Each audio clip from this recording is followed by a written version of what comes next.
Selamat pagi dan salam untuk kita semua. Pada pagi hari ini kita akan mendengarkan renungan pagi firman Tuhan. Sebelum itu mari kita bersatu di dalam doa. Terima kasih Tuhan untuk berkat dan kasih-Mu dalam kehidupan kami. Pada saat ini kami akan mendengarkan renungan pagi. Berkati kami dan lawat kami Tuhan, supaya kami dapat mengerti dan dapat melakukannya dalam kehidupan kami. Terima kasih Bapa. Di dalam nama Yesus kami berdoa. Amin. Firman Tuhan pada hari ini, Kamis 13 Maret 2025, tertulis di dalam Kitab Daniel pasal 3 ayat 1-30. Seluruh jemaat boleh membacakan ayat-ayat tersebut. Saya membaca ayat yang ke-28 sampai ayat yang ke-30. Berkatalah Nebukadnezar, terpujilah Allah Sadrak, Mesak dan Abednego. Ia telah mengutus malaikatnya dan melepaskan hamba-hambanya yang mempercayai diri kepadanya, serta melanggar titah raja yang menyerahkan tubuh mereka, karena mereka tidak mau memuja dan menyembah ilah manapun kecuali Allah mereka. Sebab itu aku mengeluarkan perintah bahwa setiap orang dari bangsa, suku bangsa, atau bahasa manapun yang mengucapkan penghinaan terhadap Allah Sadrak, Mesak dan Abednego akan dipenggal-penggal dan rumahnya akan dirobohkan menjadi timbunan puing, karena tidak ada ilah lain yang dapat melepaskan seperti itu. Lalu raja memberikan kedudukan tinggi kepada Sadrak, Mesak dan Abednego di wilayah Babel. Amin. Tema kita pada hari ini yaitu jangan takut. Jemaat yang diberkati Tuhan, Nebukadnezar adalah Raja Babel ketika bangsanya dan prajuritnya menyerang bangsa Israel dan menghancurkan Yerusalem dan membawa mereka menjadi tawanan bangsa Babel ke Babel. Sosok Nebukadnezar adalah raja yang sombong dan tidak takut kepada orang lain, bahkan kepada Allah orang Israel. Kerajaan Nebukadnezar baru berkuasa dan berusaha memakai agama untuk memperteguhkan persatuan banyak provinsi yang ditambahkan kepada kerajaannya. Ia menuntut penyembahan patung emas dirinya sebagai sarana meningkatkan kesetiaan kepada dirinya dan untuk tujuan-tujuan politik dan untuk meninggikan dirinya. Ada yang tidak sujud menyembah patung emas tersebut akan dicampakkan ke dalam perapian yang menyala-nyala. Pada waktu itu juga tampillah beberapa orang Kasdim menuduh orang Yahudi tidak menyembah Raja Nebukadnezar dan patung emasnya. Adapun orang Yahudi itu antara lain Sadrak, Mesak dan Abednego. Jadi Raja Nebukadnezar memerintah dalam marahnya dan geramnya kepada mereka. Tetapi jika kamu tidak menyembah, maka kamu akan dicampakkan seketika itu juga di dalam perapian yang menyala-nyala. Dan dewa manakah yang dapat melepaskan kamu dari dalam tanganku? Lalu Sadrak, Mesak dan Abednego menjawab Raja Nebukadnezar, tidak ada gunanya kami memberi jawab kepada Tuanku dalam hal ini.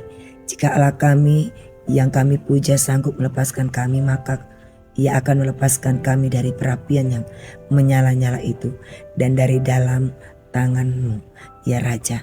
Tetapi seandainya tidak, hendaklah Tuanku mengetahui, ya Raja, bahwa kami tidak akan memuja dewa Tuanku dan tidak akan menyembah patung emas yang Tuan dirikan itu. Maka meluaplah kegeraman Nebukadnezar, air mukanya berubah terhadap Sadrak, Mesak dan Abednego. Lalu diperintahkannya supaya perapian itu dibuat jauh lebih lagi 7 kali lebih panas daripada yang biasanya. Ketika beberapa orang yang sangat kuat tentaranya dititahkannya untuk mengikat Sadrak, Mesak dan Abednego dan mencampakkan mereka ke dalam perapian yang menyala-nyala itu. Lalu diikatlah ketiga orang itu dengan jubah, celana, topi dan pakaian-pakaian mereka yang lain, dicampakkan ke dalam perapian yang menyala-nyala. Tetapi ketiga orang itu, yakni Sadrak, Mesak dan Abednego, jatuh ke dalam perapian yang menyala-nyala dengan terikat. Kemudian terkejutlah Raja Nebukadnezar, lalu bangun dengan segera dan berkata kepada mereka, para menterinya, bukankah 3 orang yang telah kita campakkan dengan terikat ke dalam api itu? Jawab mereka kepada raja, benar ya Raja. Katanya, Tetapi ada 4 orang kulihat berjalan-jalan dengan bebas di tengah-tengah api itu. Mereka tidak terluka, dan yang keempat itu rupanya seperti anak dewa. Lalu Nebukadnezar mendekati pintu perapian yang bernyala-nyala itu. Berkatalah ia, Sadrak, Mesak, dan Abednego, hamba Allah yang maha tinggi, keluarlah dan datanglah kemari. Lalu keluarlah Sadrak, Mesak, dan Abednego dari api itu. Dan para wakil raja dan penguasa, para bupati dan para menteri raja datang berkumpul. Mereka melihat bahwa tubuh orang-orang itu tidak mempan dengan api, bahwa rambut di kepala mereka tidak hangus, jubah mereka tidak berubah apa-apa, bahkan bau bakaran pun tidak ada pada mereka. Berkatalah Nebukadnezar, terpujilah Allahnya Sadrak, Mesak, dan Abednego. Ia telah mengutus malaikatnya dan melepaskan hamba-hambanya yang telah menaruh percaya kepadanya dan melanggar titah raja, dan yang menyerahkan tubuh mereka karena mereka tidak mau memuja dan menyembah Allah manapun kecuali Allah mereka. Sebab itu aku mengeluarkan perintah bahwa setiap orang dari bangsa, suku bangsa, atau bahasa manapun yang ia mengucapkan penghinaan terhadap Allahnya Sadrak, Mesak, dan Abednego akan dipenggal-penggal, dan rumahnya akan dirobohkan menjadi timbunan puing, karena tidak ada Allah lain yang dapat melepaskan secara demikian itu. Lalu raja memberikan kedudukan tinggi kepada Sadrak, Mesak, dan Abednego di wilayah Babel. Nah, jemaat yang dikasihi Tuhan, yang menjadi perenungan bagi kita adalah: 1. Pelajaran yang dapat kita ambil dari kisah ini adalah pentingnya mengutamakan Allah di atas segala-galanya. Dan dalam kehidupan kita, Sadrak, Mesak, dan Abednego menunjukkan bahwa mereka lebih memilih menghadapi bahaya dan ancaman daripada mengkhianati Allah mereka. 2. Jangan takut dalam keadaan apapun dalam kehidupan kita. Banyak tantangan yang akan kita hadapi sampai mempertahankan nyawa demi iman kita. Tapi ingatlah, di balik semua itu, kita semakin berhikmat dan bijaksana dalam menjalani hidup ini. Tuhan tidak akan membiarkan kita, dan Dia tetap melindungi serta menyelamatkan kita. 3. Kita tetap percaya kepada Tuhan dan yakinlah bahwa ada rencana Tuhan yang terindah dalam kehidupan kita. Tuhan sedang memproses kita, mempromosikan kita, dan memulihkan keadaan kita menjadi lebih baik daripada yang dulu. Tuhan Yesus memberkati kita. Amin. Kita bersatu di dalam doa. Terima kasih Tuhan untuk berkat dan kasih Tuhan, terutama firman Tuhan yang dapat memberikan kami kekuatan untuk lebih lagi percaya kepada Engkau dan kekuatan Engkau serta perlindungan Engkau. Tuhan, Kau berkati kami Bapa.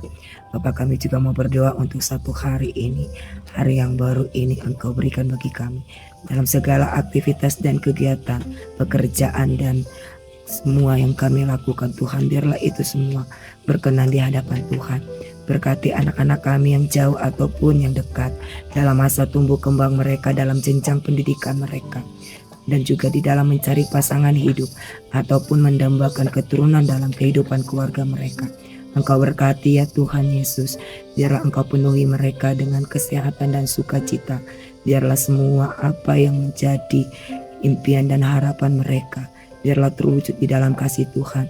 Rencana Tuhan yang terindahlah kepada anak-anak kami. Tuhan, Engkau jamah tubuh jemaat-Mu di dalam kelemahan tubuh mereka. Engkau berikan kesehatan dan kesembuhan.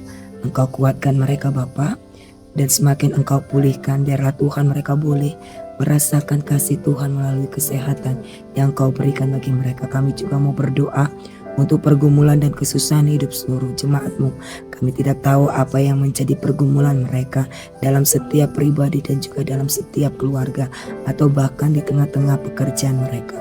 Mari Tuhan, Engkau berikan kekuatan dan topang terus yang dengan kekuatan dan kuasa Tuhan. Mari Tuhan, Engkau ikut campur tangan, Engkau buka jalan bagi mereka. Terima kasih. Kami juga mau berdoa ya Tuhan untuk orang tua kami di dalam masa lanjut usia mereka ataupun usia indah mereka Bapa. Engkau memberkati mereka dalam pekerjaan ataupun dalam kesehatan mereka, keseharian mereka. Engkau topang dalam kasih Engkau Tuhan kepada mereka. Mari biarlah Tuhan di dalam masa hidup mereka tetap berbahagia dan bersukacita di dalam Tuhan. Mari Tuhan Engkau berikan semangat yang baru bagi mereka. Terima kasih Bapa, kami serahkan doa kami kepadamu. Sempurnakanlah doa kami yang kami alaskan di dalam satu nama, yaitu Yesus Kristus Tuhan dan Juru Selamat kami. Amin.